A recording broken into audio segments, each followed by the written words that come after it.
नमस्कार मित्रों, मैं आचार्य अरुण कुमार दीक्षित स्वागत करता हूं आप सभी का अपने YouTube चैनल भव्य ज्योतिष में। मित्रों, आज के इस वीडियो में हम चर्चा करेंगे लक्ष्मी योग के बारे में। सबसे पहले नियम देखते हैं कि नियम क्या कहता है। देखिएगा, नियम कहता है कि यदि जन्म कुंडली में लग्नेश बली हो और नवमेश स्वराशि या उच्च राशि में केंद्र या त्रिकोण में हो। नियम के अंदर बताया गया है कि लग्न का स्वामी बली होना चाहिए तथा नवमेश अर्थात भाग्य स्थान का स्वामी केंद्र या त्रिकोण में स्वराशि या उच्च राशि में होना चाहिए। तो इस प्रकार हम कह सकते हैं कि लग्न का स्वामी उसको भी बली बताया गया है, और जब नवम भाव का स्वामी अर्थात नवमेश केंद्र या त्रिकोण में स्वराशि या उच्च राशि में बैठा होगा तो कहीं ना कहीं वह भी बली स्थिति में होगा। तो इस प्रकार लग्न का स्वामी भी बली हो तथा भाग्य का स्वामी भी बली हो, तो इन दोनों के द्वारा ही इस योग का निर्माण होगा।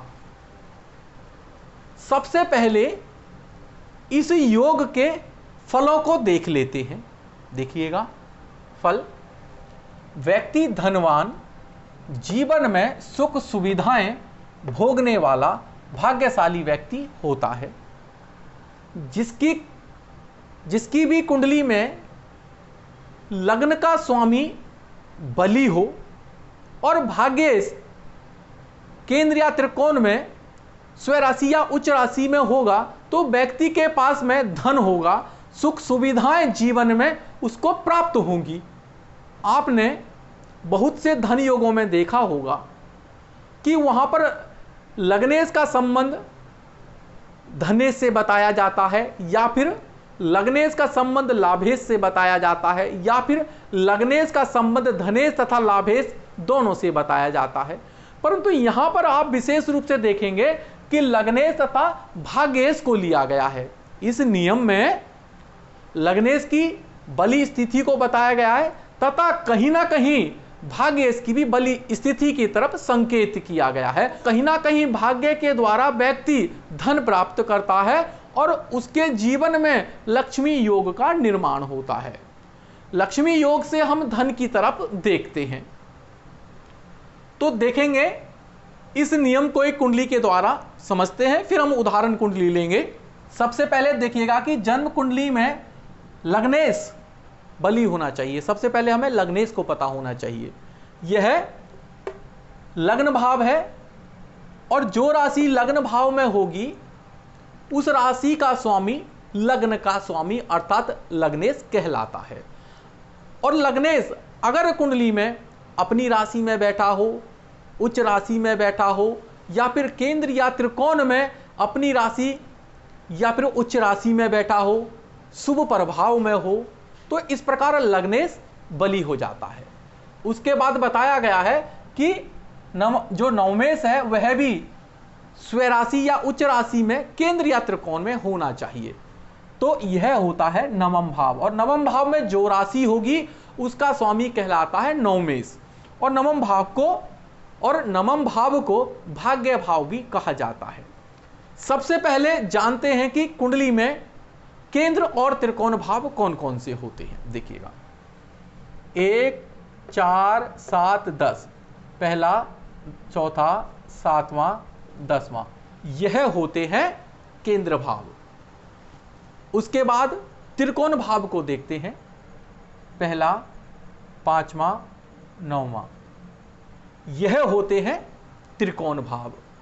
हमने देख लिया, लग्न भाव को देखा कि फिर नवम भाव को देखा, केंद्र और त्रिकोण आपको बताए कि जब लग्नेश अर्थात पहले भाव में जो राशि होगी उसका स्वामी कुंडली में बली होना चाहिए। बली भी आपको बताया कि ग्रह अपनी राशि में बैठा हो या उच्च राशि में बैठा हो, केंद्र त्रिकोण में बैठा हो, शुभ प्रभाव में बैठा हो, तो बली स्थिति में होता है।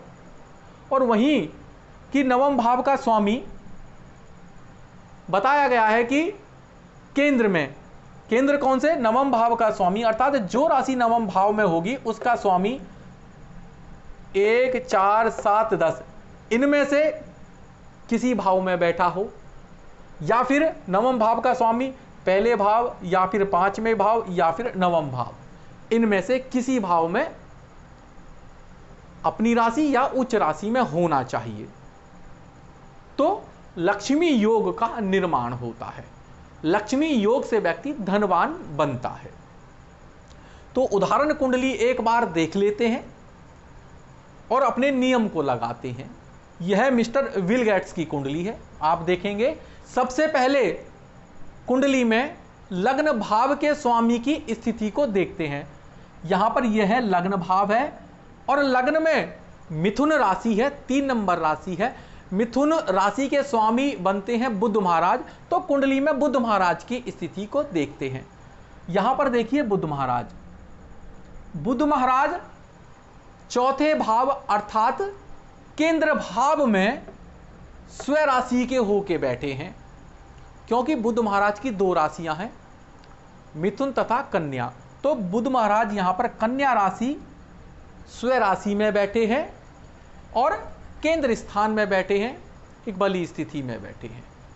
उसके बाद नियम को आगे बढ़ाते हैं। नवमेश स्व राशि या उच्च राशि में केंद्र या त्रिकोण में होना चाहिए। तो यह है नवम भाव। नवम भाव में कुंभ राशि है। कुंभ राशि के स्वामी बनते हैं शनिदेव। शनिदेव को देखते हैं।